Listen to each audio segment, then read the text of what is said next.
സാമുദായിക സൗഹാർദ്ദം സംരക്ഷിക്കപ്പെടേണ്ട മലയാളി മാതൃക സാംസ്കാരിക സമ്മേളനത്തെ അഭിമുഖീകരിക്കുന്നതിന് വേണ്ടി യൂത്ത് ലീഗ് അഖിലേന്ത്യാ കൺവീനർ പി കെ ഫിറോസിനെ സന്തോഷപൂർവ്വം സ്വാഗതം ചെയ്യുന്നു.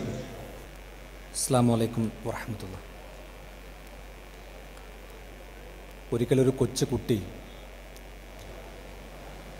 ഇന്ത്യയുടെ ഭൂപടം വലിച്ചു കീറി ഒരാൾക്കൂട്ടത്തിൻ്റെ മുമ്പിലേക്ക് വലിച്ചെറിഞ്ഞു കൊടുക്കുകയുണ്ടായി. ആൾക്കൂട്ടത്തോട് ഈ കുട്ടി ചോദിച്ചു, ഞാൻ വലിച്ചു കീറി എറിഞ്ഞ ഈ ഇന്ത്യയുടെ ഭൂപടം പഴയ പോലെ യോജിപ്പിക്കാൻ നിങ്ങൾക്ക് സാധിക്കുമോ?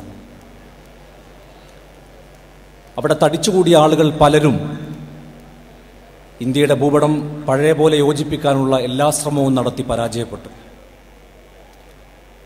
ഒടുവിൽ ആൾക്കൂട്ടത്തിൽ നിന്നൊരാൾ ഈ കുട്ടിയോട് തിരിച്ചു ചോദിച്ചു, നിനക്ക് സാധിക്കുമോ ഇന്ത്യയുടെ ഭൂപടം പഴയ പോലെ യോജിപ്പിക്കാൻ? ആ കടലാസു കഷ്ണങ്ങൾ പെറുക്കിയെടുത്തുകൊണ്ട് ആ കൊച്ചുകുട്ടി വളരെ നിഷ്പ്രയാസം ഇന്ത്യയുടെ ഭൂപടം പഴയ പോലെ യോജിപ്പിച്ച് കാണിച്ചു കൊടുത്തു. ആൾക്കൂട്ടത്തിന് അത്ഭുതമായി, എങ്ങനെ സാധിച്ചു നിനക്കിത്? ഇന്ത്യയുടെ ഭൂപടം വരച്ചു പഠിപ്പിക്കുന്ന അധ്യാപകർ പോലും ഈ ആൾക്കൂട്ടത്തിലുണ്ട്. ഞങ്ങൾക്കാർക്കും സാധിക്കാത്തത് ഇത്ര നിഷ്പ്രയാസം നിനക്കെങ്ങനെ സാധിച്ചു എന്ന് ചോദിച്ചപ്പോൾ ആ കുട്ടി പറഞ്ഞു, ഈ ഭൂപടത്തിൻ്റെ മറുഭാഗത്ത് ഒരു മനുഷ്യൻ്റെ ചിത്രമുണ്ടായിരുന്നു. മനുഷ്യൻ്റെ ചിത്രത്തെ നേരെയാക്കിയപ്പോൾ ഇന്ത്യയുടെ ഭൂപടം ശരിയായി. മനുഷ്യൻ നേരെയായാൽ രാജ്യം നേരെയാകും എന്ന ഒരു മഹത്തായ സന്ദേശമാണ് ഈ കുട്ടി ആ ആൾക്കൂട്ടത്തോട് വിളിച്ചു പറഞ്ഞത്. നമ്മളിവിടെ ചർച്ച ചെയ്യുന്ന ഈ വിഷയം ബഹുസ്വര സമൂഹത്തിൻ്റെ മലയാളി മാതൃക ചർച്ച ചെയ്യുമ്പോൾ ഈ കഥക്ക് ഏറെ പ്രസക്തിയുണ്ട് എന്നെനിക്ക് തോന്നുകയാണ്. മലയാളിയുടെ ചരിത്രമാണ് ബഹുസ്വരതയ്ക്ക് എപ്പോഴും കരുത്തു പകർന്നത്. നമുക്കറിയാം, കുട്ടിക്കാലത്ത് നമ്മൾ കേട്ടു വളർന്നത് മങ്ങാട്ടച്ചൻ്റെയും കുഞ്ഞായി മുസ്ലിയാരുടെയും കഥകളാണ്. ശബരിമലയിലേക്ക് അയ്യപ്പന്മാർ ദർശനത്തിന് പോകുമ്പോൾ എരുമേലി എന്ന് പറഞ്ഞൊരു സ്ഥലമുണ്ട്. ആ എരുമേലിയിൽ വാവരെ കണ്ട് വാവരുടെ പള്ളിയിൽ കയറി വാവരെ തൊഴാതെ അയ്യപ്പനെ കാണാൻ പാടില്ല എന്നാണ് ഹിന്ദുമത വിശ്വാസികളുടെ വിശ്വാസം. ആ വിശ്വാസത്തിൻ്റെ ശരിതെറ്റുകളെക്കുറിച്ചല്ല ഞാൻ ചർച്ച ചെയ്യുന്നത്.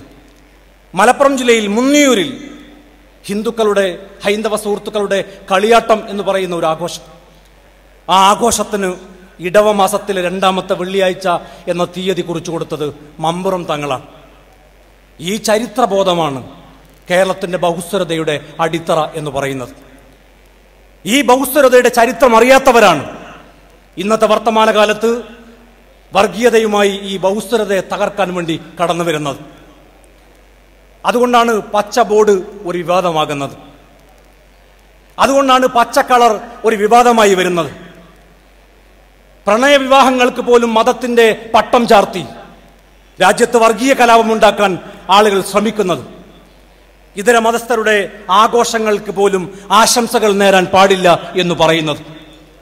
ചോദിക്കട്ടെ, എവിടെയാണ് വിശ്വാസം? എവിടെയാണ് വിശ്വാസമുള്ളത്? ജലാലുദ്ദീൻ റൂമിയോട് ഒരിക്കൽ ചോദിച്ചു. റൂമി പറഞ്ഞു, ഞാൻ കുരിശും കണ്ടിട്ടുണ്ട്, ക്രിസ്ത്യാനികളെയും കണ്ടിട്ടുണ്ട്, പക്ഷെ കുരിശിൽ എനിക്ക് ദൈവത്തെ കാണാൻ കഴിഞ്ഞിട്ടില്ല. ഞാൻ ക്ഷേത്രങ്ങളിൽ ദൈവത്തെ പോയി അന്വേഷിച്ച് നടന്നിട്ടുണ്ട്, പക്ഷെ ക്ഷേത്രങ്ങളിൽ എനിക്ക് ദൈവത്തെ കാണാൻ കഴിഞ്ഞിട്ടില്ല. കുന്നിൻ മുകളിലും ഗുഹയിലും ദൈവത്തിൻ്റെ സാന്നിധ്യം അറിയാൻ വേണ്ടി ഞാൻ ഒരുപാട് ഓടി നടന്നു, പക്ഷെ നിരാശയായിരുന്നു ഫലം. ഹൊറാത്തിലോ കാന്തഹാറിലോ എനിക്ക് ദൈവത്തെ കാണാൻ കഴിഞ്ഞില്ല. ഒടുവിൽ നിരാശയോടെ ഞാൻ എൻ്റെ ഹൃദയത്തിലേക്ക് നോക്കി. ദൈവം അവിടെ ഇരിപ്പുണ്ടായിരുന്നു, അവിടെ മാത്രം. ഒരു സത്യവിശ്വാസിയുടെ ഹൃദയത്തിലാണ് അള്ളാഹുവിൻ്റെ സിംഹാസനമെന്ന് അള്ളാഹുവിൻ്റെ പ്രവാചകൻ റസൂൽ സല്ലല്ലാഹു അലൈഹി വസല്ലം. എൻ്റെയും നിങ്ങളുടെയും ഹൃദയത്തിൽ വിശ്വാസമുണ്ടോ എന്ന ആത്മപരിശോധനയാണ് ബഹുസ്വരതയെക്കുറിച്ച് ചർച്ച ചെയ്യുമ്പോൾ നമ്മൾ നടത്തേണ്ടത്. ഈ കഴിഞ്ഞ വർഷം ചെറിയ പെരുന്നാളിൻ്റെ ദിവസം പത്രങ്ങളിൽ ഒരു വാർത്ത നിങ്ങൾ വായിച്ചു കാണും. നമ്മുടെ മലപ്പുറം ജില്ലയിലെ അരീക്കോട് ഒരു കുടുംബം കോഴിക്കോട്ട് ഫോക്കസ് മാളിലേക്ക് വസ്ത്രങ്ങൾ എടുക്കാൻ വേണ്ടി ഇരുചക്ര വാഹനത്തിൽ പോയി. ഒരു ഭാര്യ, ഒരു ഭർത്താവ്, 2 കുട്ടികൾ. ഈ ഫോക്കസ് മാളിൽ നിന്നും വസ്ത്രമെടുത്ത് തിരിച്ചു പോകുമ്പോൾ ഈ കുഞ്ഞുങ്ങൾക്ക് ഒരുപാട് സ്വപ്നമുണ്ടായിരുന്നു. ഇന്ന് രാത്രി മാസപ്പിറവി കണ്ടാൽ, നാളെ പെരുന്നാൾ ആഘോഷിച്ചാൽ, നാളെ എനിക്ക് പുത്തനുടുപ്പ് ധരിച്ച് കൂട്ടുകാരുടെ കൂടെ പെരുന്നാൾ ആഘോഷിക്കാൻ സാധിക്കുമല്ലോ എന്ന സ്വപ്നമായിരുന്നു കുട്ടികൾക്കുണ്ടായിരുന്നത്. ഈ കുട്ടികളുടെ ഉമ്മക്ക് ഒരുപാട് സ്വപ്നമുണ്ടായിരുന്നു. ആ കുട്ടികളുടെ ഉമ്മയുടെ സ്വപ്നം നാളെ പെരുന്നാളായാൽ കുട്ടികൾക്ക് നല്ല ഭക്ഷണം വെച്ച് വിളമ്പി, ഭർത്താവിന് നല്ല ഭക്ഷണം വെച്ച് വിളമ്പി, കുടുംബ വീടുകളിൽ പോയി സന്ദർശിച്ച് പെരുന്നാൾ ആഘോഷിക്കാമല്ലോ എന്ന സ്വപ്നമായിരുന്നു. എന്നാൽ ഈ രണ്ട് സ്വപ്നവും നമ്മുടെ ഊഹമാണ്. നമ്മൾ വായിച്ച സ്വപ്നം ഇവരുടെ കൂടെ ഉണ്ടായിരുന്ന ഭർത്താവ് ഷെരീഫിന്റെ സ്വപ്നമാണ്. ഈ ഇരുചക്ര വാഹനം നേരെ പോയത് അരീക്കോടിനടുത്തുള്ള ഒരു വെള്ളക്കെട്ടിലേക്കാണ്. ഈ രണ്ട് കുഞ്ഞുങ്ങൾ, സ്വന്തം രക്തത്തിൽ പിറന്ന രണ്ട് കുഞ്ഞുങ്ങൾ, ശ്വാസം കിട്ടാതെ ജീവൻ വേണ്ടി പടയുമ്പോൾ ഒരു കുഞ്ഞ് അവസാനത്തെ ശ്വാസം എടുക്കാൻ വേണ്ടി വെള്ളത്തിന്റെ മുകളിലേക്ക് പൊങ്ങി വന്നപ്പോൾ സ്വന്തം കാലുകൊണ്ട് നെഞ്ചിലേക്ക് ചവിട്ടി താഴ്ത്തിയിട്ട് അവസാനത്തെ ശ്വാസം വലിച്ചു ഉറപ്പാക്കിയിട്ടാണ് ഈ മനുഷ്യൻ കാല് വലിച്ചത്. ഒരു കുഞ്ഞിന്റെ ശവശരീരം നെഞ്ചോട് ചേർത്ത് പിടിച്ച് അടുത്ത വീട്ടിൽ പോയി ഞങ്ങൾക്ക് ഇങ്ങനെ ഒരു അപകടമുണ്ടായി എന്ന് പറഞ്ഞ് അഭിനയിക്കുമ്പോൾ പോലും ഈ മനുഷ്യന്റെ കണ്ണിൽ നിന്ന് ഒരിറ്റ് കണ്ണുനീർ തുള്ളി പുറത്തേക്ക് വന്നിട്ടില്ല. നിങ്ങൾ ആലോചിക്കേണ്ടത്, കഴിഞ്ഞ വർഷത്തെ നോമ്പിന് 30 ദിവസവും അരീക്കോട്ടെ പള്ളിയിലെ 2ാമത്തെ സഫിൽ ഈ മനുഷ്യനുണ്ടായിരുന്നു.